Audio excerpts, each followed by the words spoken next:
Hello, everyone. Welcome to Learn the Game, where you learn if you got an F for effort. Uh, Today, we're going to be talking about Bernard King. What if he didn't get injured? The King before LeBron James. Before we get into that, Rex, how are you today, sir? I'm doing well. Still a lingering cough, which will interrupt the show occasionally, I'm certain. All right. With this said, Bernard King, fantastic player within the mid '80s, came into the league in I think 1978, if I'm not mistaken. 77, 78, I believe, yeah. Yeah, had multiple injuries just as he was getting into his prime. Had people such as Larry Bird and Reggie Miller claim that he was the best small forward in the league, even at the times that they were playing. Dr. J as Uh, well. and Dr. J. What are your thoughts on Bernard King? Do you think that he really was the king before LeBron James and his capability as a player? Yeah, he was one of my favorite players when I was growing up. Um, he was from that same ilk as Mark Aguirre, Kelly Tripucka, Adrian Dantley, king of the mid range. You know, Adrian Dantley told me once, you know, coaches teach perimeter defense and they teach post defense. That area in between, learn to play there. And that's basically every small forward throughout the 70s and early 80s. That's where they played. And I always thought he had the most explosiveness of any of those players that were hitting their height at that time.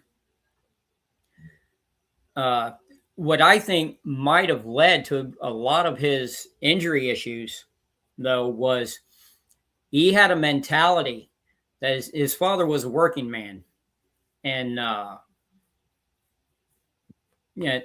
garbage man or something to that effect, where you know he taught Bernard, you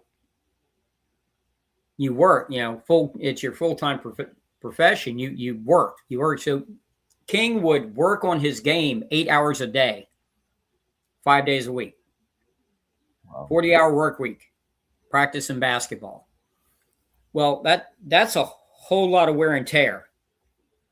And I think in the end, when it got to the second half of his career, is with his explosiveness, his and the if you ever see his moves, you can see the power in his drives when he would his first step and him going to the basket. He was literally just so strong and would overpower guys and literally shoot directly over top of their heads, right in their faces. And that was What about that was something. what about his intensity? So I watched a documentary on him last night just to get a little bit more spun up on him. It seems that he was famous for having a grimacing stare when he was playing. He wasn't very conversational. Where do you think that came from, and what Same effect do you thing. think that had on his game? Same thing. It was his job. And that's how he looked at it. Multiple interviews he'd talk about, especially one from about 10 years ago. I think it might have been longer than that now, on ESPN Classic, where he mentioned about it was his job. This is how he supported his family. This is how he made his money. He wasn't out there just to play basketball, have fun with friends. That's not why he was there. It was a very serious issue. It's how he made his money, and he made a lot of money. So he was always very serious. Yeah. But do you think it was only just his internal attitude? Do you think it was anything in respect as a purposeful intimidation factor? Do you think he was just inside his head, Well, and no, that's that's what came that's out? the type of guy he was. He was a physically imposing person and had a very in your face style of play. You, in a way, kind of like Barkley, but Barkley had a real playful side as well. Bernard was business. Do you think he was? a better player than Larry Bird at the time when they were playing together. I know there was the injury layover, but just in respect to when he was at his best and Larry Bird was earlier on in his career, do you think he was better than Larry Bird? No, he was not better than Bird. Uh, he was better at his specific job. He had a more defined role than Bird did. Bird did everything. Bird was an all-around player. Bernard's job was to score, put a Yeah, hurting on you, and that's what he did. He wasn't expected to pass like Bird. He wasn't expected to average 10 rebounds a game like Bird. That's but what his job was, it's like Andrew Toney with Philadelphia. When you go back and you look at the two guards from the 80s, obviously Jordan is number one mentioned. Drexler,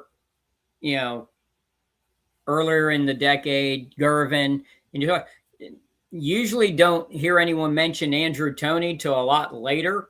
But there was a period of a couple years where Andrew Toney torched every other shooting guard in the league.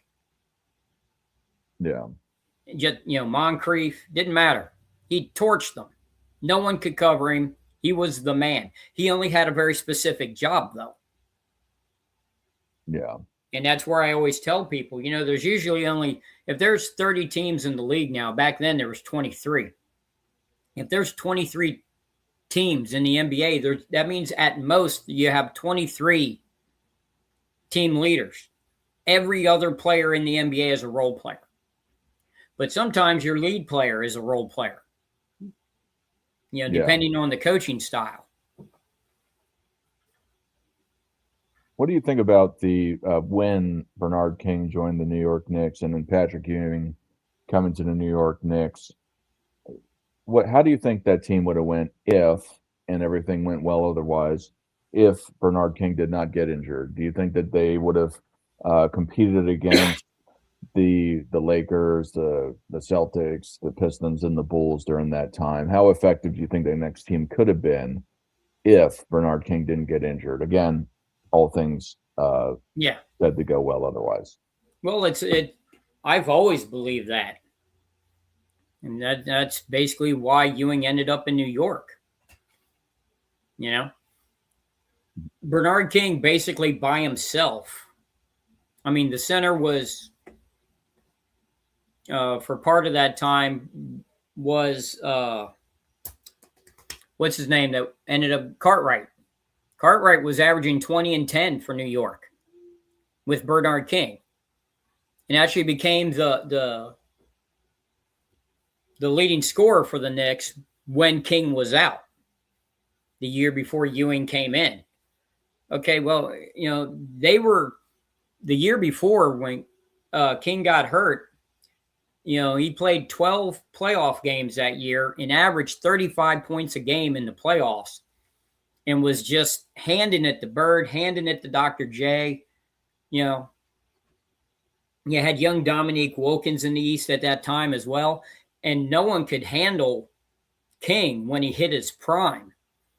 And the idea of putting a center like Ewing, who up to that point was being considered the next Bill Russell, the rebounder, the defensive intimidator, and scoring wasn't a big part of Ewing's game. They thought put him, that defensive center and rim protector of that caliber, with a scorer like King, they're already pushing the teams in the East to 7 games. And he's doing it basically as the only serious offensive threat. Give him someone like Ewing coming out of Georgetown, and this is a real powerhouse of a team. But then King gets the debilitating injury, and then everything falls on Patrick. Patrick has to carry the team, and then he hurts his knees as a young player and then played basically 15 years with messed up knees.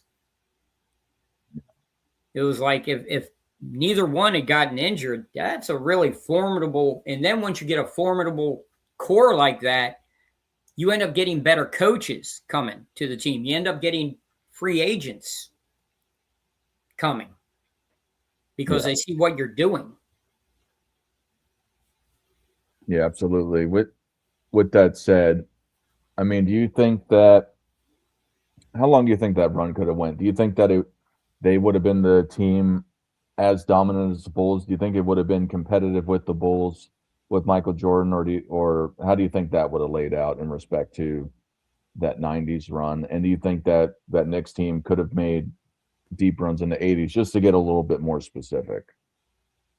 Well, I mean, it was a turning point, and the turning point comes that if those two do get together and they are even moderately successful, if they get a key playoff upset against Boston or up and coming Detroit, right? One of those teams, then, do they change their, excuse me, does ownership change their mind about Phil Jackson? And does Phil Jackson, the Nick, the guy that won 2 championships as a player with the Knicks, does he coach the Knicks instead of Chicago? Yeah. Yeah. Do you think that do you think how how big of a possibility do you think they would have accepted the triangle offense? Do you think they would have? Now, Tex Winter, I know, was really the large architect to that. Do you think similar? Do you think Tex would have went to New York with him? Do you think? How do you think that whole thing would have panned out? Do you think they still would have played that same style with Phil Jackson, or do you think Phil Jackson would have just been there as a personality manager? Is also Personality most manager. I think that I mean, Tex Winter was already in Chicago before Phil Jackson. Yeah. And, Reinsdorf, brought him in, wanted him brought in to teach the triangle, but the problem was Collins didn't want to run it. Yeah. He wanted Michael to play on the ball, to be the point guard and be the main man point guard like Isaiah, like Magic, and of that ilk of player. Mm-hmm. Reinsdorf thought this is our cash cow, and that's way too much. You're putting way too much on him. He already missed almost a whole season with a broken foot. We need something that distributes the ball evenly. And what they did, if you look at the numbers, when the triangle was implemented, Jordan kept his same statistics, his same scoring, but he actually touched the ball a minute and a half less. He had the ball in his hands a minute and a half less per game. Gotcha. Okay, over the course of a season, that's a lot. And when it was in his hands, he was in scoring positions. It's not, if he's playing point, you're putting a lot of mileage on your best player. Just bring the ball up the court. Yeah. And that's, under pressure. And that's not what you want. So I don't know whether Tex would have jumped to New York if he wasn't being listened to and they couldn't get a coach that would do what Reinsdorf and Krause wanted. Then who knows? Maybe Tex Winter, maybe they just outright make him the head coach, and maybe he has 6 championships in Chicago. Who knows? Yep. These are all what ifs. That's absolutely. what the show is called, Bernard King, What If, Yeah. But that's the thing is his injury, when the hottest player in the league goes down with a devastating injury, the ripple effect, the butterfly effect is monumental. Yeah. And what's funny is that, King blew his knee out trying to block a Reggie Theus dunk. Yeah. In Kansas City. I watched the play of that. It was pretty awkward. He kind of just planted, and even said as much as that he planted his knee into the ground, and that's when he tore his ACL. Just watching it, it's like, why did you Well, he didn't just tore Catch his yourself up ACL. like that. He Uh, completely obliterated his knee. yeah. It was torn ACL, torn meniscus, and something else. Also, Mm. and it actually fractured the top of his shin bone, I believe. Wow. Yeah, he had a fracture in there as well. That's why I think it was the 8 hours a day of practice throughout his life that caused it. Because I believe if you research that fracture, I believe that's actually a stress fracture from overuse. Yeah. With Bernard King, now again, not a direct real comparison of how they played, but he was able to do all these things. Do you think that LeBron James, do you think he still would have had the moniker the King or King James if Bernard King was as successful as he potentially could have been over the time? Because LeBron James famously now is known as King James. People use that moniker for him. So, do you think that that kind of would have been retired in its own kind of way? Do you think that do you think LeBron James would have used that terminology? Obviously it's a real easy one in respect to the king that had the certain edition of the Bible, but do you think it would have been left alone? No, I think he still would have had it because I think there's a generation in between there. Mhm. The people that grew up and made famous, King James, which I believe he got when he was still in high school. Uh, Bernard King's career and his brother Albert, their careers were over at that Yeah, point. Their return, they were not in the quote unquote casuals phone book. You know, yeah. nobody remembers. I mean, if I asked you, who was Mr. Clutch? I mean, I got an answer. Um, you could say Jerry West. Jerry West had the nickname Mr. Clutch, but so did Sam Jones. Yeah, So, and they played literally against each other yeah, in multiple finals. I mean, and they both had the same nickname. In basketball, I don't think it's that big of a deal. It's not played up as in other sports because of the playground nature and the beginnings and the evolution of basketball. Really, nicknames are a huge part of the game, and a lot of guys, like I always hear people talk about, one of Jordan's nicknames was Black Jesus. It's like, well, that was, that was actually Earl Monroe 20 years earlier. yeah. They the same nicknames get reused and tweaked and all that type of thing.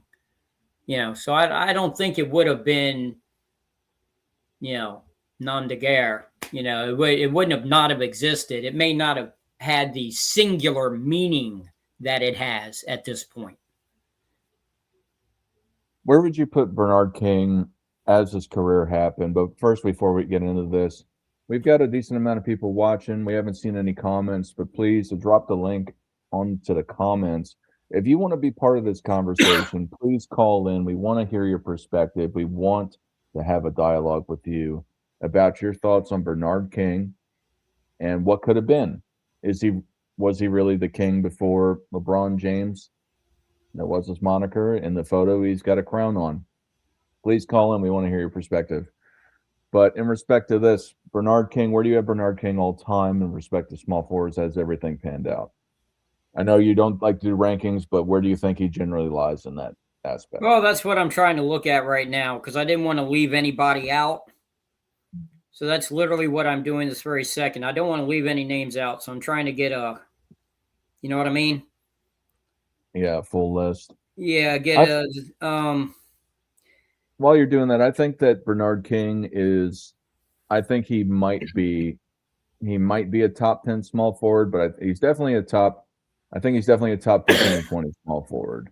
Um, but there's so many guys at the small forward position that I yeah, I I don't yeah. think he's a top 5. Maybe a top 10 No, if you're nice. I mean, it's the whole peak versus longevity argument, right? I mean, Yeah. because of the injuries, he only really had like 4 or 5 healthy, good years, not to mention early on alcohol and drug addiction when he was young in the league. A rape case in Utah that took him off the team and then traded back east, or actually traded to Golden State. Then from Golden State, he went to the Knicks for Michael Ray Richardson, who they were getting rid of Michael Ray Richardson because of his drug issues. So you have all of that, but during his time, when healthy, he was really right behind Bird and Dr. J. Yeah. No one else at their peak, even Adrian Dantley, who but for those that are watching who don't know, I am an outrageously huge Adrian Dantley fan. He was more effective than Dantley, than Aguirre. Dominique became better after King's injury, but at the time when King was in his prime, he was better than Dominique. It's just his style of play. You really don't know. He had a move where he'd go in the lane and he's going sideways across the lane, and he would stop once again, all the pressure on that knee. He'd stop and turn to the basket and square so strong and so fast that it would force contact with the defender who's trying to keep shoulder to shoulder with him, and they wouldn't be able to stop the momentum. And he would just clock so many defenders in the cheek with his shoulder, and then would bring the ball up straight into their arms to where they get called for the foul because they're essentially just slapping into his arms, but they could never knock the ball away from him. And he'd score that 8-foot to 10-foot, runner like that. And that move, I used that move on the playground. I couldn't use it in real basketball games because I'm a little point guard. So it just, didn't work for me in real games, but on the playground, I could use it. And then I taught it when I was a coach. And I mean, he was just so strong. He beat you. He would get the better of you in a game because he would beat you up when he was on offense. Yeah. You know what I mean? Yeah. He was a very physical offensive player, without being dirty or just a bull in a china closet. It was all very... It was well-practiced moves that were meant to create contact, to get foul calls, but also to punish you for trying to stay with him. Yeah, watching some of his clips when I watched the documentary, that's exactly what it seemed like he would do. He would get contact, or if he knew he was getting beat in a certain direction, he would switch directions and he would still regain contact, and he would slip under the defender in some capacity when they got their arms up, and you could just tell that he knew exactly where to go. He knew he was one step ahead of the defense every single time. It seemed like he could do that fadeaway jumper. He could get under to do a layup or a dunk or what have you. We used to call it the dribble pop. Okay, where you're actually in a post position. Yeah. So you're making the defender think you're trying to post. You're trying to get to spin off to the basket. And he would do that, as you mentioned. But he had what we used to call a dribble pop, where he'd dip his shoulder and almost do a jab step, but in a post position. So instead of Jordan's jab step, where he's in the triple threat facing you up and would do a jab step, Bernard King would be turned with his back to you. Yep. He would do a quick jab step to get you leaning. And then instead of going the other way and trying to get around you, he'd take a dribble and a step back and a quick pop. Yeah. Just pound. And then what I saw in an instructional video, so many people do the dribble, catch the ball below their waist, and then raise the ball up as they turn.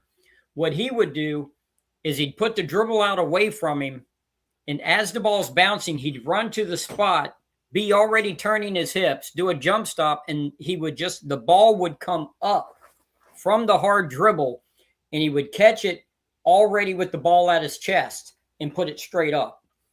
And it was called a dribble pop. Yeah, his shot looked kind of awkward. Like he didn't have a lot of follow through. It was just a lot of the shots that I've seen in the highlights. Again, I don't want to pretend like I know a ton about Bernard King, but the shot when he would do that or when he got close to the basket was kind of awkward. It just seemed like it was very practiced. I want to get to this comment though. Kirk Jones Jr. I don't want to mess up if that's your first name, but it's the other part when it starts with a K. I'm too young to know him. 93. But I definitely don't believe LeBron is the king of anything, but it sounds like that's who he imitated constantly. So, yeah, I mean, did like to bring it back a little bit, just again, did people consider Bernard Bernard King the king of basketball, or was it really more so a name in comparison to LeBron James? Because LeBron James, a lot of people accept him as being the greatest of all time, or at least the greatest of sometimes, as you've called him at some points. But did people actually at the time, was it a real conversation that he was the greatest basketball player? I know Not the we talked. greatest basketball player, Mhm. but the most effective scorer in the game before Jordan. Before Yeah. Jordan, this is what younger fans don't understand.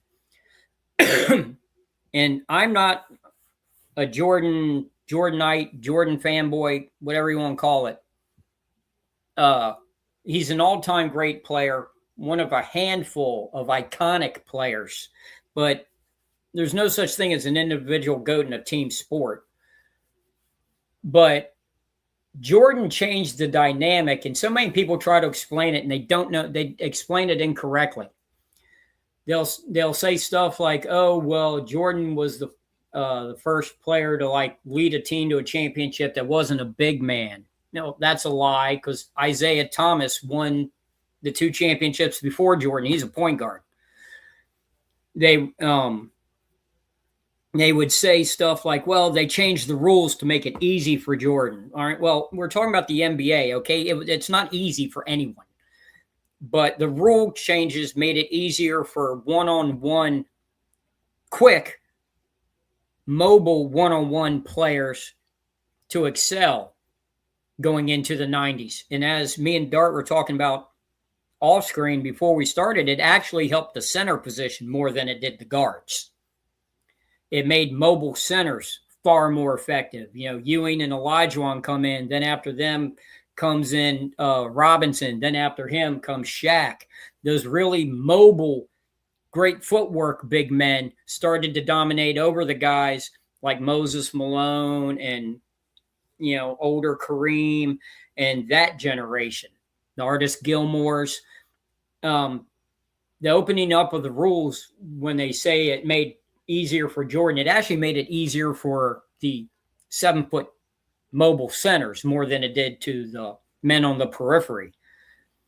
But Jordan took over the title of the most effective scorer, the most dangerous scorer in the game, away from front court players. Bernard King was the most dangerous scorer in the NBA when he blew out his knee. Case in point, I believe he only played 50 games that year, and they still gave him the scoring title because he was so far and away above everyone else. With the rules of today, he couldn't win it. You have to play 65 games. So he wouldn't have won the scoring title, but they gave it to him because it was just obvious to everyone watching that this dude just scores easier than anyone else. But he's a front court player. Bernard King's a forward. And when you talk about the great scorers, Adrian Dantley. Now, Gervin is listed as a 2 guard, but if you actually watch Gervin play, he played a whole lot of small forward. He was a tweener. You know, one of the original swing men. He played both. That was his effectiveness. If you put a bigger guy on him to keep him from driving to the basket, well, then he'd hit the jumper over you. If you put a smaller guy that could cover him out on the perimeter, then he'd go around the smaller guy with those big long strides and long arms and finger roll you all day. But Jordan was the first guard to be the most dominant, the most dangerous offensive weapon in the league. When Jordan came in the league, it was Bernard King, and everyone knew it. Now, Larry Bird was the MVP. No one thought King, well, some people did think King was better than Bird, but he was a more dangerous scorer than Bird. But Bird did everything. I want to ask you one question, and then we'll get to this comment. Do you think that how many more scoring titles do you think Bernard King would have won, and why, if at all, if he would have superseded Michael Jordan's, it gotten some of them away from him? Michael Jordan ultimately won 10 in total, just to remind people. But outside of that, as the second part, the follow up through Kirk Jones, he said, so basketball was really more difficult back in the days from what I've seen. Kirk Jones, you're welcome to call up. We'd love to have a dialogue with you. The StreamYard link is above. Pretty easy to get onto it if you're interested in that. But if you can answer that two-part question. Well, yeah, basketball used to be way harder. But that's why casual fans of today look back and say, well, those guys, they weren't athletic. They weren't that good. They were very athletic. They were very good. They were just as athletic as players today. What fans so rarely seem to understand is human evolution doesn't happen over decades. Okay, it happens over many millennia. You can go back to Roman soldiers of 2,000 years ago were basically as athletic as Marines of today. Human evolution didn't change. Okay, the rules change. It made what they were allowed to do different. When you have to dribble and you have to keep your hand on top of the ball, that even your fingertips can't go below the equator of the ball or it's a carry. Let the modern players play that way. See what happens. What about the scoring titles? How many do you think Bernard King would have won? I don't know, because do we assume that he still ends up getting Ewing? Because if he doesn't blow his knee out, they're probably making another deep playoff run. Does he get a quality second player? Now, when it fell to Ewing, the Knicks for Ewing's entire career never got a competent number two that stayed, that lasted for more than a couple years. So it could have just been the same thing, where if it's just King trying to carry the team, then yeah, he's taking scoring titles away from Jordan. But if they actually are building a team and they get a competent second and even a third, then his scoring goes down and he doesn't win scoring titles. Oh, he was definitely more aggressive than Bird, but he wasn't more skillful. Bird's quite possibly the most skillful player that's ever played. Now, you can't name three players that are more skillful than Bird in the history of the game.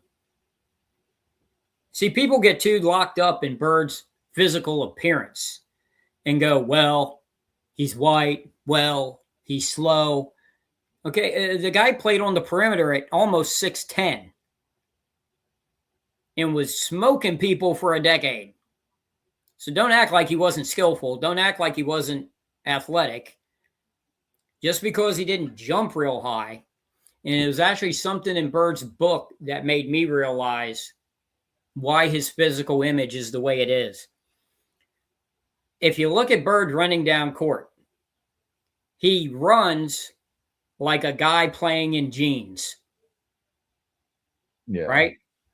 You're not seeing big, long strides. You're not seeing knees up high when he jumps. You're not seeing what looks like athleticism.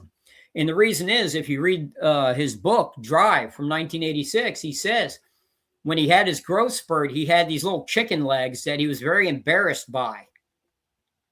And he would always play in his jeans.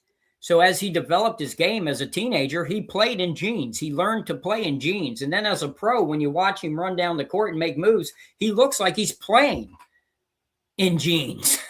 That's literally what it looks like when you watch Bird make moves. He was actually very athletic. We got Casual Hoops Head here. Welcome, Casual Hoops Head. Thank you for calling in. Hey, y'all. Can y'all hear me well? Yeah. All right, good. Like you were saying with Bernard King, like his scoring, he was tremendously effective because he's one of only 5 players that averaged 40 points in a playoff series, and he averaged like 42.5 on 60% from the field, and that was against the Pistons in the first round of 84, that 84 run. Went to 5 games in the first round, and he beat the Pistons, who had peak Isaiah, Kelly Tripucka, Lambeer, and all of them. And then he pushed the champion. In that particular series, if I remember correctly, in that series, King was being covered by, I believe it was Terry Tyler and I can't remember the other guy. Detroit had 2 small forwards early in the 80s that both played together at Detroit University for Coach Dick Vitale in the 70s. And they were on Detroit in the early 80s. And I believe it was because they got smoked so hard in that series that both of them ended up getting traded away or cut. Oh, wow. And they got replaced essentially by Tripucka, who was then replaced by Adrian Dantley. They lost Tripucka to the Hornets in the expansion draft, and they had gotten AD. And then because of the riff in the locker room between Isaiah and AD, they traded AD for Mark Aguirre, who was Isaiah's close friend growing up in Chicago, and then they end up winning championships. But what were you getting at, Casual Hoops Head? I know you were in the middle of describing the series. What were you leading to? I was going to say in the second round, when he faced the Celtics, which he actually was MVP runner-up to Bird that year, he pushed the Celtics to 7 games. And in game 4, to prevent going down 3-1, he dropped 43 points. And then in game 6, he forced a game 7 by dropping 44. So that just shows how tremendous of a scorer he really was. Yeah, he was. And if you look at his, I mean, really, when you talk about nicknames, even though his name was King, but if you're going to take someone else's nickname and apply it to Bernard, and I always called him Bernard. I always said his nickname was Bernard the King is what I used to always call him. But really, he was Big Game James before Worthy. If you look at his best games, they weren't on a cold night in an expansion arena, right? Playing a team that's 10 games below 500. His biggest games were against the best teams in the biggest crucial circumstances. That's when he played the best. Right. Yeah, he was really clutch I'm too young to have seen him, but from everything I see, he was very clutch when it came to crucial games. And against the toughest guys. Yeah. Right. He always considered it a personal challenge. He had to warrant his paycheck. And he would go out there and he would go full on and not quit for 48 minutes and just beat up the other guy with his offense, not on defense. Sure, right. Casual Hoop said, for what you know about Bernard King, how far or how much more appreciated could he have been if he didn't get injured, if he was successful with the Knicks, had these scoring titles? What do you think the ceiling was for him, if you have an opinion on it? Well, similar to what Rex said and then what y'all said as far as the success, if he had won a championship or something like that, like if he did end up getting Ewing or just someone that could be a better star than like Bill Cartwright. No disrespect to him, but if he could have got that, if he could have got even just one championship, that elevates him to a whole new height. But even if he didn't, if he got more scoring titles, even some of them over Jordan, that would have definitely he'd be looked at a lot more as a great scorer than he is right now, because I don't hear anybody talk about how he's a great scorer in the history of the league. And he was so efficient. A younger fan tell me that Bernard King was a flash in the pan. Yeah, I wouldn't believe that. I mean, at 28, like, if you think about it compared to LeBron, like, if he got hurt at a similar age, well, he wouldn't have any championships, I don't think, if he got hurt at the similar age with an ACL tear or something like that. So, I mean, I think he would have been able to, and just how he was a big game player, I see no reason why he couldn't have, continued that trajectory. Yeah, I think thinking about it and what you're saying has made me think it really comes down to the ownership and management of the team and how they build something around him. Yeah. Because I think the load that he was carrying, the injury was inevitable at some point. Right. Just because of how he played and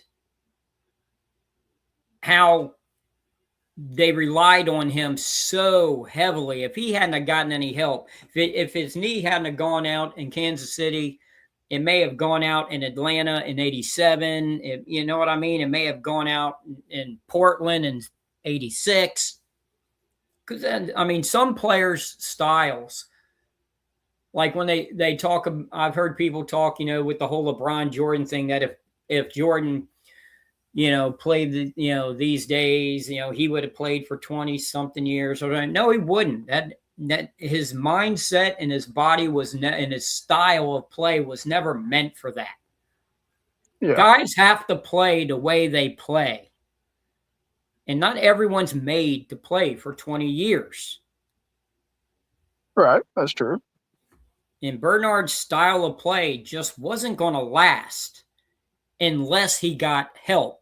But let's face it, that when you grow the league, when you expand the league as much as they did, when you go from 23 teams to 30, but then at the same time, you're also going from 12-man rosters to 16.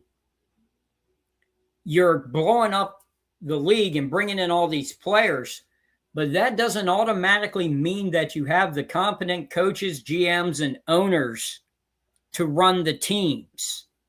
Right. And so many fans forget that. I mean, he still played for New York, who totally misused Ewing for 15 years after King. Right. They learned nothing. Right. So I just find it really hard to say, oh, well, if he would have stayed healthy and they would have still got Ewing, man, they would have won 3-4 championships and he would have won 5 scoring titles. I don't think it would have been that. Right. My hero was Len Bias. And I firmly believe if he had not gotten involved in drugs, he would have been an all-star. He may have gotten some MVP votes at some point. He would have been a fantastic, but when they say he would have been a rival to Jordan, I don't think he alone. I think he would have kept the Celtics relevant and would have been competition for Jordan as a team for the Bulls. But I think Bias would have been more competition for Dominique and Worthy and Chris Mullin and Pippen. But you get once he dies, and he died so dramatically, I mean, it was like a Greek tragedy, and it blew him up so much that people talk about now, oh, well, if he had lived, then, he would have been getting MVPs and multiple championships and scoring and title. Nah, he wasn't that. He still had weaknesses in his game that at the NBA level could have been exposed. He was a weak defender on the perimeter. He was not a good ball handler. He was prone to making silly fouls on occasion. Same thing all young players do, you know. Sure, yeah. And people like to overhype whenever something tragic happens to a player. They like to over imagine what that player would have been. But I would have loved to have seen Bias, a living Bias against a healthy King. Boy, that would have been something to see as a fan of the game. Wow. Not to mention, he probably would have won at least one dunk championship. Oh, yeah. Yeah, he had a 43-inch vertical leap. Oh, wow. Actually, as a freshman, he had a dunk in a game. I believe it was against North Carolina, where he did the double pump reverse that Dominique made famous in the dunk contest. Yeah. Bias did it in an ACC game against North Carolina, where they upset North Carolina when Bias was a freshman. He did the double pump reverse in the game. Yeah, Casual, do you have anything more about Bernard King that you wanted to comment on or ask a question for? I mean, I guess there's not a whole lot else that I can think to say. I mean, I find it interesting how, though, in that same series with the Pistons, he had his career high playoff points, and he did it in back-to-back games. That's pretty wild to think of. Back-to-back games, he had 46, which was his high. Mm-hmm. But I saw him score 60 once. Yeah, Christmas Day, right? Game. But I was there. I watched him score. Oh, you were there? He had 40 at halftime. Oh, wow. Yeah. It was insane. Yeah, and that's still the record for Christmas Day points 40 years later. Yeah, he is it still the record? I thought someone just beat it this year. Didn't someone just beat it? I'm not sure. As far as I knew, it was still the record. I might be wrong. It might have been Jokic. Let me look. Oh, it might have been. I think didn't someone score 70 or some stupid amount on Christmas this year? Not this year, and I don't think it was on Christmas. Oh, maybe I'm thinking of something else. Okay. No, it's according to the AI overview, it's still Bernard King, called by Will Chamberlain. Okay. Yeah. Or maybe it's his back-to-back record that someone broke. Oh, maybe. Yeah. Because he had back-to-back 50-point games. Oh, okay. Not only did he score the 50 on Christmas, but he scored like 50-something the next game as well. Yeah. But no, he was I really wish players, young guys, could see the styles of play from the 80s and not just they so, you know, the whole we're done with the 90s thing and the whole mid-range is outdated and all of this stuff. And it's like if you guys just watched the skill level involved. Look, I played a long time. My first year out of high school was the year they put in the three. So in high school, I never got to shoot a three. It didn't exist. Right. Then we go in the college, and all of a sudden there's a 3-point line there. Yeah. You know? And I don't mean to cut y'all off, but my phone's on 1%, just to let y'all know. Oh, my God. Yeah. Just so I didn't. Oh. Oh, you're good, man. I appreciate it. But with the conversation about somebody this year with Christmas, Jokic had and this is what I was thinking of. It wasn't a 60-point game, but it was a 56-point triple-double with 16 rebounds and 15 assists. On Christmas. And that doesn't that beat didn't that beat King's record? No, you were talking about points. 56, not 60. No, I thought he had all right. I'm confused. I thought he had 50-something on Christmas. No. It's 60 points. Okay. Yeah. I'm confused. Well, like this, I don't do research, guys. I go pretty much off just memory for these things. So I was confusing two different games. Wilt Chamberlain had a 59 point, 36 rebound, 5 assist game. As well. Yeah. You mean the guy that everyone just writes off like he didn't exist? Yes, that guy. Yeah. Like Shaq's more dominant than Wilt Chamberlain. I've had that debate before. Which is the most ridiculous take. And matter of fact, I was arguing on something that very topic this morning on YouTube. Yeah. Where Barkley said that Shaq was the most dominant player in NBA history. And it's like he's not even top 10. He's not even close. What's funny is when people try to say that an era is better than another era as if you could play time machine basketball. And it makes no sense whatsoever to say if you put reality into things that Shaq was more dominant than Wilt Chamberlain at least, let alone guys like Michael Jordan or other players too, whether it be scoring or rebounding, like whatever aspect of it. Shaq is not the most dominant player in basketball history, let alone the things he got away with still didn't make him the most dominant player in his time. Yeah, he had an outrageous 4-year run. That 4 years, you could argue, was one of the most dominant 4-year spans. But even that, it wasn't the most dominant.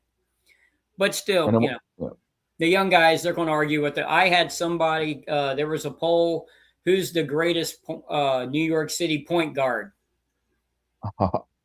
And did they say Jalen Brunson? No, Stephon Marbury, and what's the one that went to Georgia Tech?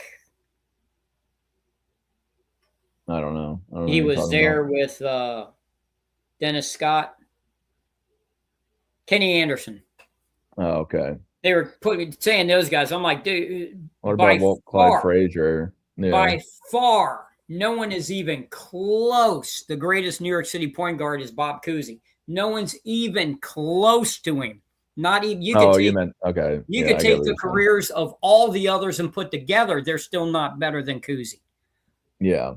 But I had some kid arguing that Stephon Marbury was far better than Bob Cousy. It's like, dude, just say you don't know basketball and go play tennis, man.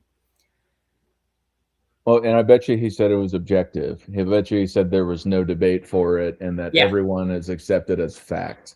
Yeah. That's my favorite. When people use the term objective across time in basketball, that is my favorite thing to hear, because you are just making things up at this point. You're making without evidence. Bob Cousy was a league MVP. He was the shortest league MVP until Allen Iverson, who then did it like almost 50 years later.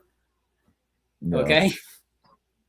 He was 8-time assist champion, 6-time champ, 6 rings.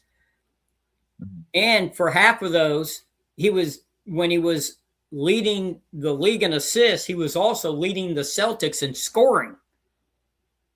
Yeah. It's like people just don't know. They have no clue. It just kills me that kids think like no one like dribbled between their legs and behind their back until like 1998. It just cracks me up. Yeah. Oh, one thing that I had thought of, and I did Google it because I wasn't sure, but I wanted to check.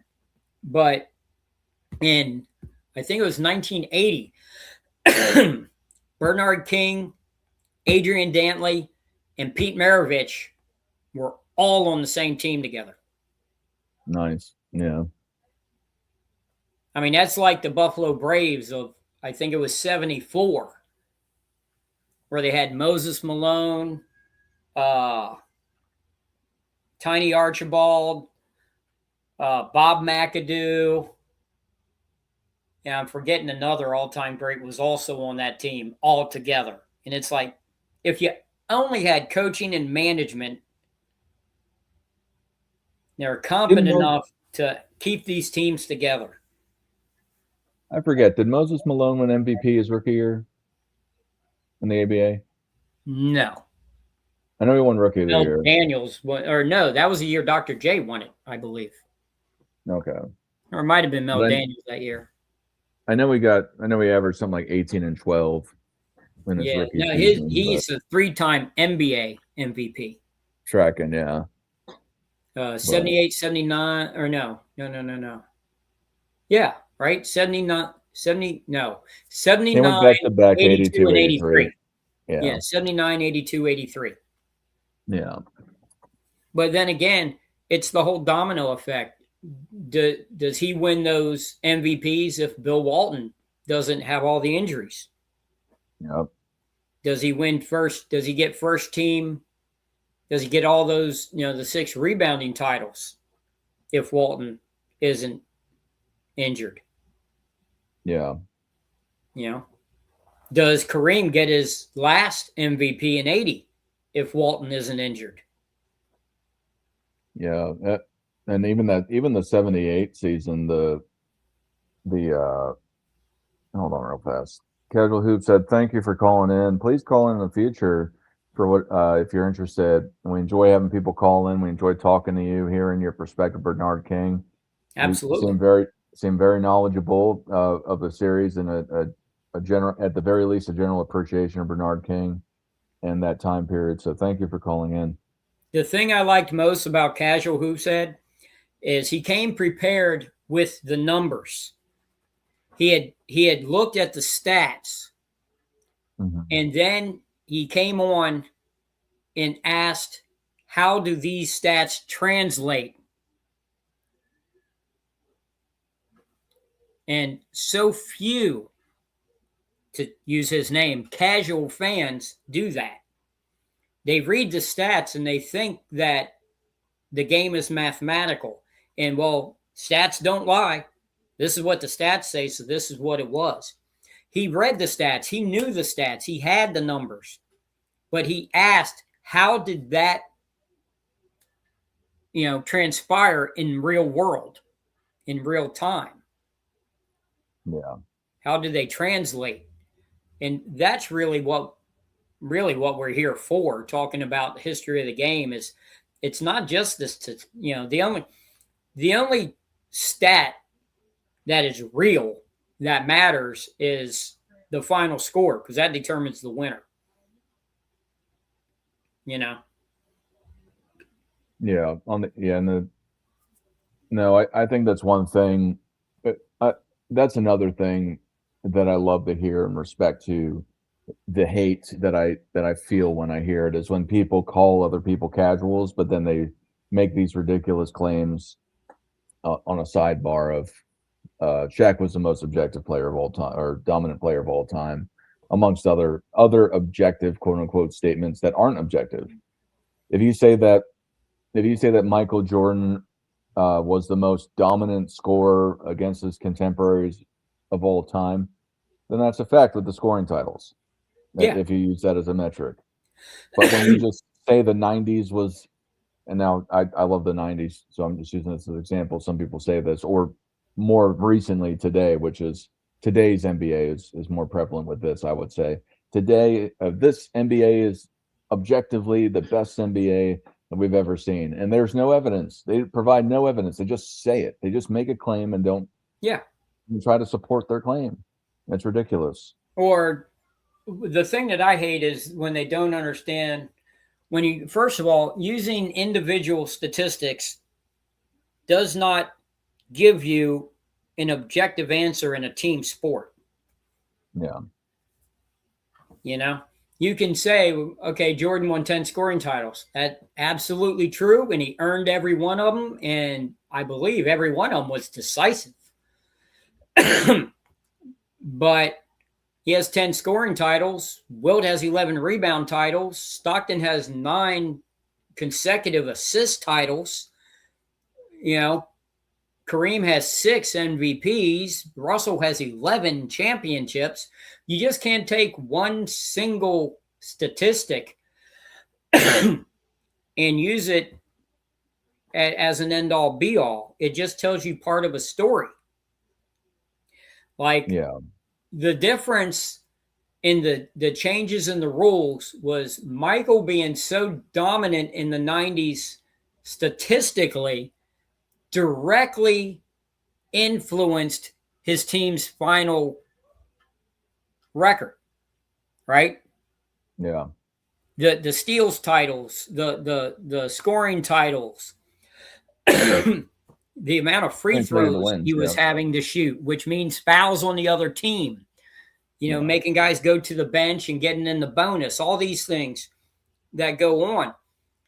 Before the loosening of the rules, you had guys that were just as dominant who were backcourt players, but it didn't translate to driving the team to a championship because the rules were set up as such that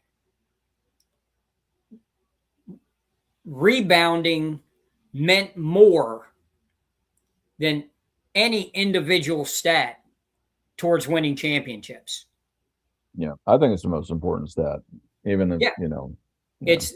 It's arguably now it is, but back in the 40s, 50s, 60s, it was without a doubt the stat that mattered most towards winning. You can go back and look at so many teams back in the day that were average teams or below average teams that would have great scorers and they'd still be below average teams. Then they would add great backcourt players and they're still average teams. They add the rebounding leaders and then they jump straight to championship contenders. Boston Celtics and the St. Louis Hawks.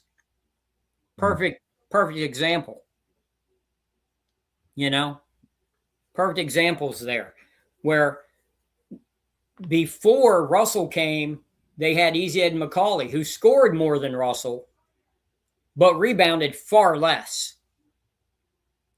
They replace him with Russell, who's grabbing twice as many rebounds. Not a couple more, twice as many. Instant championship contenders every year until Russell retires. And, you know, Pettit, you know, he's in St. Louis, and he is usually finishing before Will came, I think he was finishing second, third every year in rebounding. Yeah. And their championship level, they were the only team in the 50, you know, once the Russell got there, you know. I think he's still third all-time points per game for a career, or he's top 5 or something. I think it was averaging like 18 rebounds per game. Yeah, when you look at the rebounds per game average, he's still, and this is the thing that cracked me up when people talk about pace of the area. Well, they only got more rebounds because of the pace. That's not how it works, guys. Because if you look, you say, okay, well, and I heard someone say, well, his like Wilt's 23 rebound per game average for his career, that if you take the average pace, if you put it the same pace as the late 90s, that Rodman grabs a higher percentage of the rebounds. It's like, but you're changing the whole dynamic. You're changing the game to get that result. So it's invalid. You can't change the game. What happened is what happened. And just because there are more rebounds available doesn't mean that one guy is going to get them all. If you take out, obviously Russell and Wilt and Pettit and say Thurman, you take these guys out. Everyone else was getting the same number of rebounds that they get now on an individual basis. You know, everyone else I should have had this up the whole time. What? Anyway, sorry. I should have had this picture up the whole time, but I didn't. No. Anyway. But you know what I mean? Yeah. It's if it's just a matter of, oh, well, they had more rebounds to get, so that's why they had so many rebounds. No, only 4 or 5 guys had that many rebounds. Everyone else's rebounds were the same. Yeah. Tommy Heinsohn, second best front court player on the Celtics. His career averages were like 18 points and like 9 rebounds a game. Yeah. Which is the same as the guys in the 90s, the top power forwards. Let's see, 1963. I don't know if it's the in 1963, the average team or the average was 66.7 rebounds per game. Let's do 1998 or something. I think that's one of the slowest. Okay, they roughly average 45 rebounds per game. So 66 to 45. No, so you're giving the team stat. Yeah, yes, the team stats. Yes. I'm talking about the team stats. But a rebound is not a team stat. When you count, when you're talking about individuals, this is why this is the biggest problem with, then to use the term again, casuals arguing across different eras is so many of them, ones that we know well, especially, just slide back and forth from team stats to individual stats like they're the same thing. And they're not. Yeah. When you sit there and you say, well, the league average was 66, right? Yeah. That's the league average. Okay, well, you had teams like the Celtics and then depending on what year, 63. So the Warriors, well, they had one guy getting 25 rebounds a game. How much does that skew that league average of 66? Yeah. People want to say, you have these kids that say, well, the 2000s was the slowest era. Okay, well, in 1950, there was a game that finished 19 to 18. So tell me again about the slowest era shit. Yeah. You got no idea. You don't know. You're just making stuff up because it's what you heard somewhere. You didn't go back. Like they'll say, people argue, well, Hakeem is actually the greatest center ever because his two-way play, he's the all-time leading shot blocker. Well, really, he's not. And everyone knows he's not. Only young casuals think he is because they look at who has the record. Hakeem's number one. Oh, well, then he has the most. Well, no, they didn't count him for Kareem's first 5 years, I think. Yeah. So Kareem actually had more. And number Thurman, 2, right? Yeah, Thurman probably had more. And then we know Russell and Wilt obviously had more. But it wasn't an official stat. Sometimes they kept track. Sometimes they didn't. Yeah. But in the games they did keep track, Wilt averaged 8.8 blocks per game and Russell averaged 8.2, which are both career averages that are twice almost what the single season record is. Yeah. Is that Mark Eaton? Yeah, 5 at 5. Yeah. And it's like, you kids don't know. They didn't have that when they say, well, this guy, Mikan isn't anywhere near the top. He never won an MVP. Well, they didn't have the award until the year after he retired. Yeah.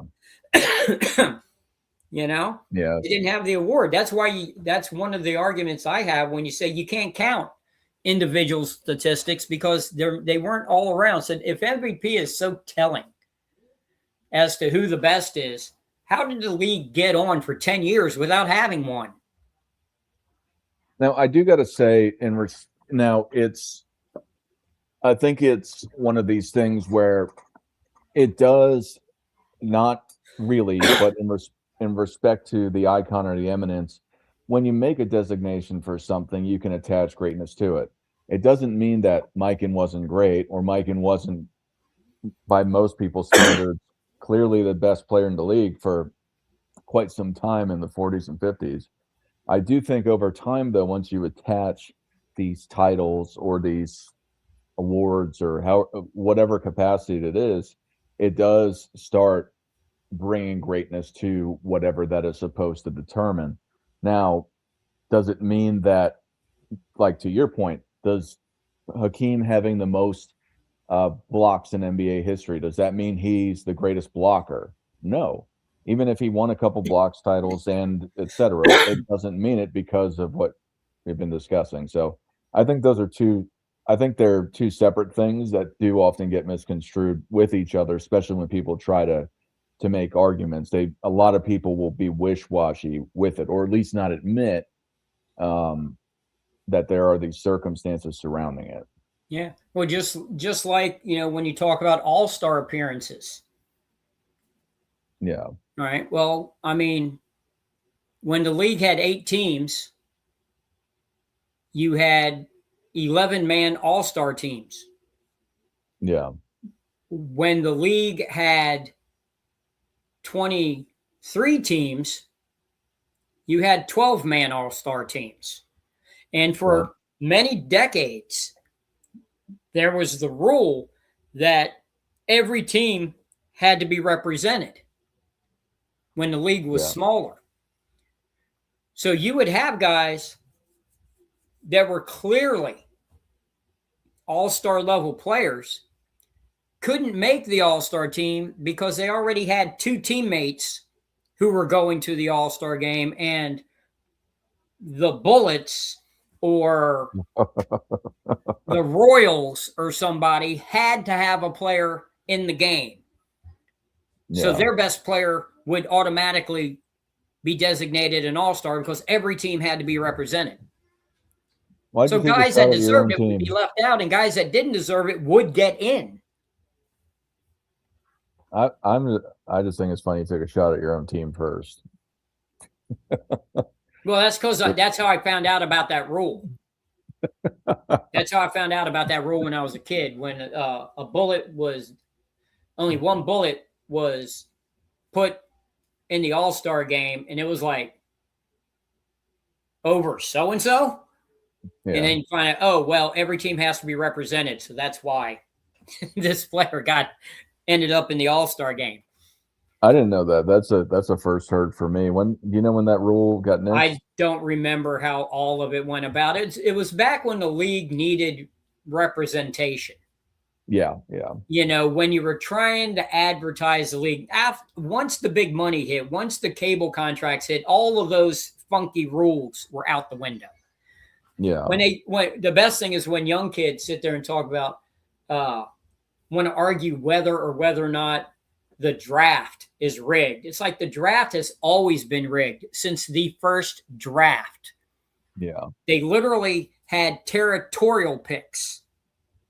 Yeah. It's like if you want to sit there and say, okay, who was the first pick in the 1956 draft? You literally could give like 3 different answers. Yeah. Because you had the first real pick, the guy that was known as the first pick.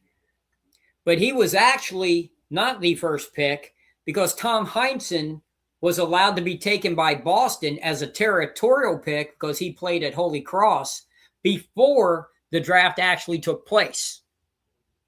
Yeah.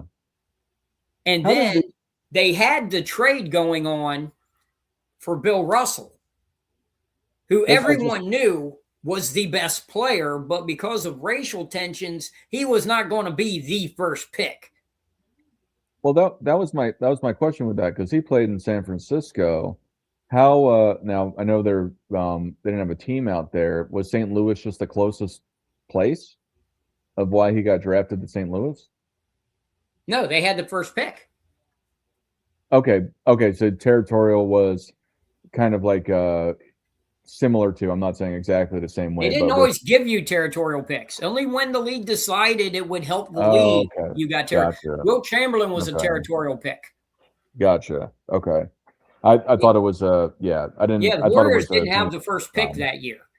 Yeah. But they gave a territorial pick so Wilt, who grew up in Philadelphia, could play in Philadelphia because you'd pack the seats. Yeah. Look at LeBron James leaves, goes to Miami, and all of a sudden the Cavs end up getting like the first pick in the draft 3 of the next 4 years. It's literally been figured out mathematically that that's more than a 1 in a billion chance of happening. Yeah. Why did it happen? Because the league was repaying them. How did the Mavs get Cooper Flag? They had like a 1% chance with the ping pong balls. How'd they get it? Because they agreed to let Luka go to LA. Yeah. I mean, it's always been manipulated. The whole frozen envelope for Ewing going to New York. You know, you got to look at this. You had on one coast Bird in Boston.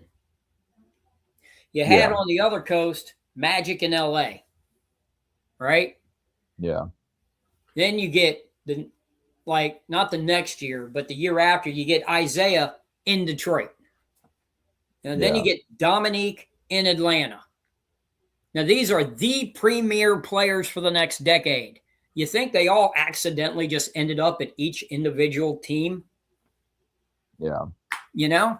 It's like Ralph Sampson goes to Houston. Ralph Sampson ends up being right from after, even though he was Rookie of the Year and all that, it was obvious if you watch the games, he's not going to be the answer. So Olajuwon comes out of University of Houston a year early. He miraculously goes right to Houston, where his hometown fans are. I believe in the Easter Bunny. Yeah. So. Ewing goes to New York. Mullen goes to San Francisco. You know, you think all this happened by accident? That none of these guys were able to team up? I mean, what about with Bernard King? Do you think they specifically traded him to New York because he was attached to New York, or is it that's very complicated. To get back to the whole but that's why New York wanted him. Yeah. But in Utah, he was up on rape charges. He went to Utah. He only played 19 games. He was up on rape charges. It ended up getting plea bargain to a lesser charge. He was pulled over with cocaine in his car, all that type of stuff. The NBA at the time. It's not saying, that it was almost it was almost like common practice at that point. Yeah. But ironically, one of the reasons he ended up in Utah was because the GM at Utah was Frank Layden, who went to the same high school as Bernard King in New York. Yeah. So they had a rapport. Basketball was a small circle back then. In college, he was part of the Ernie and Bernie show at Tennessee. Yeah. That was the pinnacle of Tennessee basketball, which was a football school. So for them to have a really great basketball team, it was big news. And it was Ernie Grunfeld and Bernard King. Ernie and Bernie show. Both of them from the streets of New York. Go down to Knoxville and have a really good nationally ranked team the whole time they were in college. Well, Grunfeld went to New York. Grunfeld played in New York. Grunfeld then ran the New York Knicks. He may even still be associated with them in some capacity. I'm not sure. But so you had friendships involved. Yeah.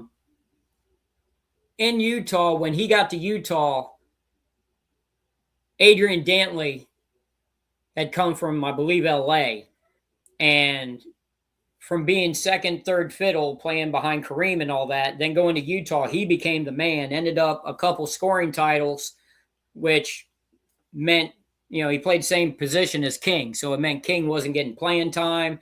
He had the legal issues. He was having personal, addiction issues. So they got him out of there. He got comeback player of the year when he was with Golden State. And once they saw that he had recovered, he had gotten his game back, his life was getting sorted out, then New York wanted him. He was actually drafted by New York, but he was drafted by the New York Nets. But his rookie season was the year they moved to New Jersey. Gotcha. So he was a hometown draft pick originally. But a lot of off the court stuff really messed up his early career. Once he got settled in with the Knicks, he really hit his stride when he was over his personal issues and everything got sorted out off the court. On the court, he exploded, and he was a monster until the injury. And then what's funny is he almost became, I believe, I don't know if it's happened since, but he was almost a two-time comeback player of the year winner. Oh yeah. Yeah, I saw the stats. Yeah. Yeah. When he came back with the Bullets and became an all-star with the Bullets, he almost got comeback player of the year again. And I believe he might have lost out to his teammate. I think Purvis Ellison might have won it that year. Yeah. Who was the center for the Bullets at the time. But after starting off in Sacramento. But yeah, he has the most enigmatic career of any player in NBA history. The lows were low and the highs were high. And he hit every point along that spectrum. Yeah. It was truly such a crazy, crazy career. Yeah. And unfortunately, it's just a footnote these days. Yeah. But to see him, if he played today, it would, for one thing, don't know because of the rules changes how effective his style of play would be today. He'd probably get called for, 3-4 charges a game. Oh, I don't know. They let LeBron get away with it, but yeah, but they usually let Shaquille get away with it too. They normally only let one guy get away with it. Whoever the face they want to be the face of the league gets away with it. Everyone else just has to deal with it. Yeah. That's why I always laugh, when they show like Shaq highlights, like the biggest highlight of his career is just plowing into Brad Miller, dunking, and then literally shoving Miller to the ground. Yeah. And then Miller getting up and throwing the ball at Shaq and missing him, but Miller getting called for the technical. Yeah. I mean, nothing explains Shaq's career more than that, how badly they wanted him to be the face of the league. He literally got away with assault on a regular basis. Yeah. And then they show him breaking backboards and busting the hydraulics. And it's like, these are your best plays? Disrupting the game and offensive fouls? Yeah. That is funny. And the thing is, they actually ruined Shaq's career because Shaq could have been the GOAT. Yeah. Absolutely could have been. I believe. When I saw him in college, I honestly thought that's what I was watching. I saw Sampson, and I always thought Sampson would be a really fantastic offensive force. I thought he would have a 30-point per game career average, but I never thought he'd be dominant defensively because of his slender build. And all the centers at the time were bangers. Yeah. Except for Kareem, who could bang. That's what people don't understand. Young players don't understand. Kareem was Wemby. Lou Alcindor was Wemby. Yeah. But you couldn't mess with him because he literally could and did on multiple occasions knock people out. The dude trained with Bruce Lee. He was an MFer in respect to don't mess with him. Like he would. Yeah, he was. And I love the story with him and Wilt, and I know that Wilt in ways mentored him, which is, I love the story where they're in an elevator together. Yes. And he's like, some guy asked Wilt, how's the weather up there? And then Wilt spit on his head and said it's raining. And then but ironically, because Kareem would get in fights if he got roughed up on the court or whatever in the games, I just find it funny that Wilt was kind of, in a lot of ways, the opposite of that. That he wasn't as aggressive, but it seems like out on the street, at least with that one story, I don't know how many times that happened, but no, he regularly stood up for himself in public with strangers. He's extremely kind and generous with people he knew. Yeah. He gave, there was lots of times when Kareem would stay at Wilt's apartment and Wilt would give him clothes because Kareem couldn't find clothes that fit. Well, Wilt had all of his stuff tailored. Every outfit he owned was tailored. And he would give Kareem clothes. They didn't become quote unquote enemies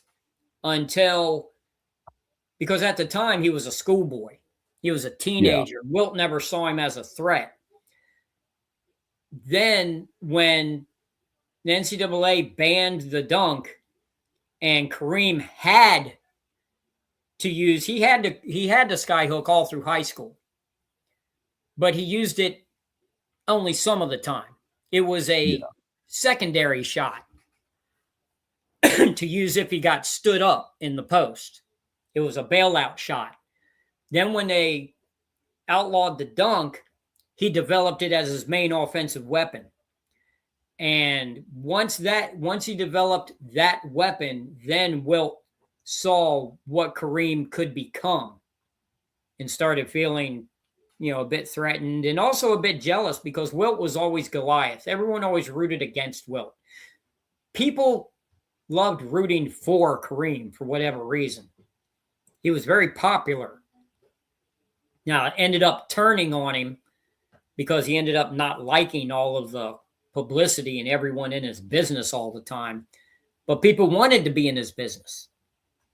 People always saw Wilt as the enemy when he really wasn't.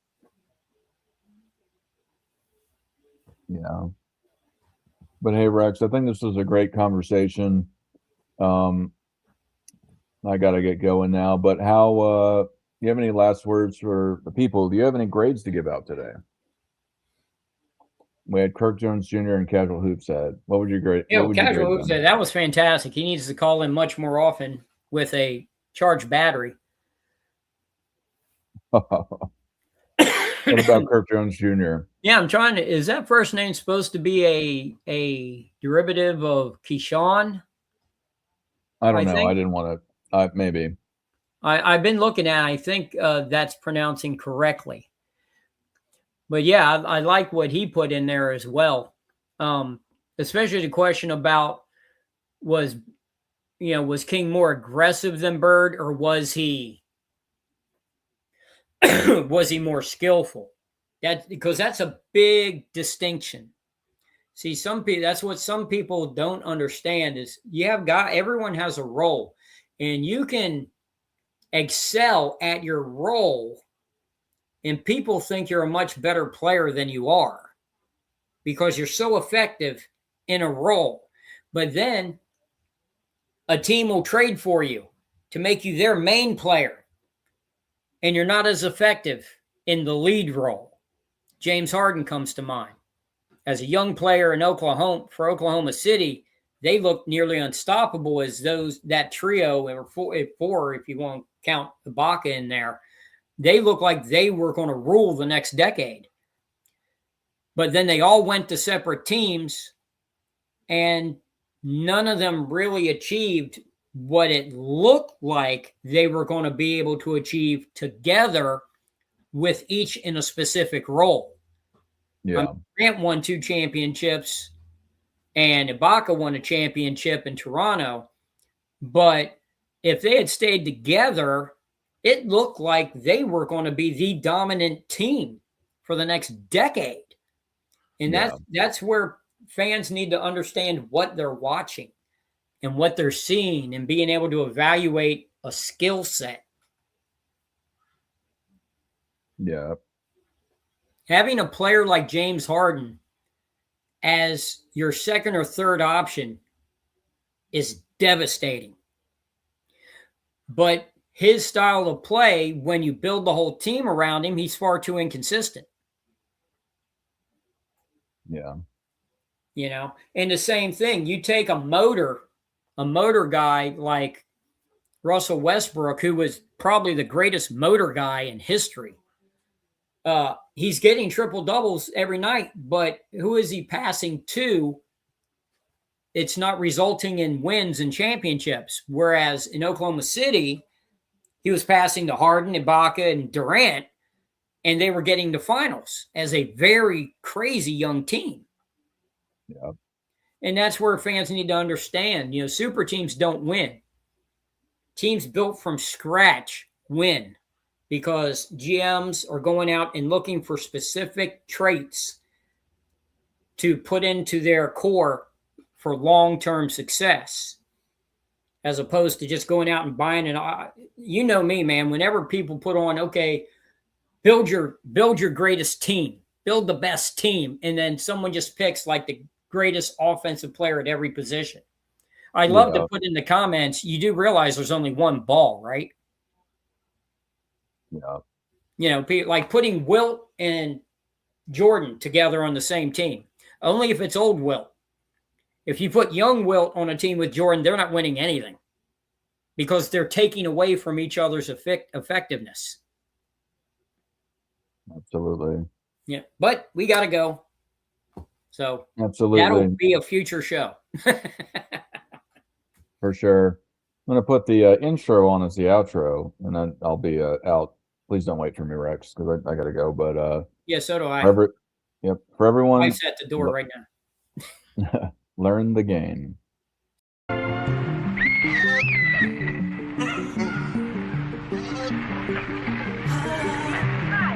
Rules in action.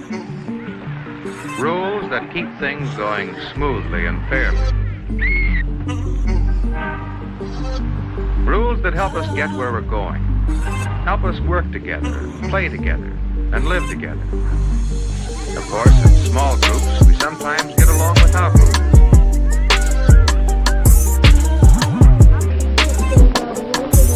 But there aren't any loud noises, just the sounds of working. We call these work sounds. Listen. When many of us play together, rules make the game.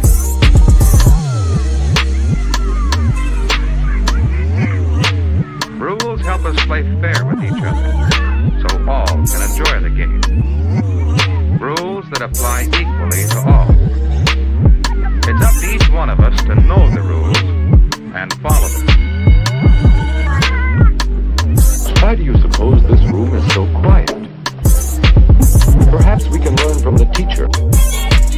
At New York's Madison Square Garden, a city college quintet faces five fast and fancy red feet from the University of Oregon. It's the opening contest of an intersectional doubleheader, and New York draws 2 points worth of first blood. And you know, we have found that knowing when to be quiet is a part of growing up. 16,000 fans watch the boys from the Pacific Coast as they try to stem the onslaught of City College fever. But it's all over when Silverstein shoots off the hardwood, decades the ball, and the ball game for CCNY 38-36. Because a quiet room helps all of us learn.